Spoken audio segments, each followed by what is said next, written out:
I grew up, like many people I suppose, in the 1970s, and everything I learned about being a man, being male, came from 1970s culture.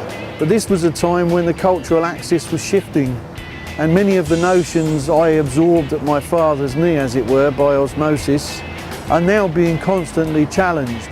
My father was a large presence. He loomed large in my life, and not just because he was a large man.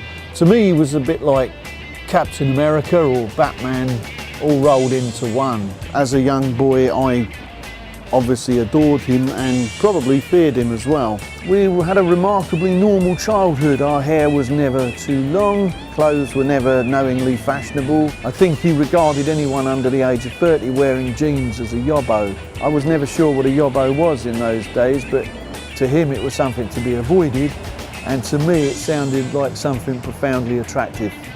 To him, political correctness really meant voting Conservative.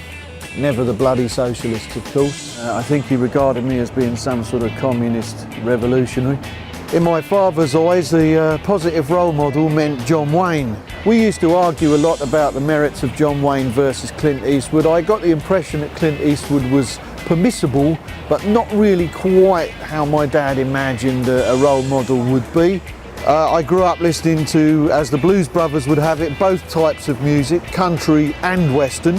I suppose, like most small boys, I really worshipped my father, and this was before I got older and I found out that he was a real person with real foibles and weaknesses, and my notions of manhood perhaps seem a bit dated now and really could be confined to the plastic wheelie bin of history, where only things fit for recycling can be stored.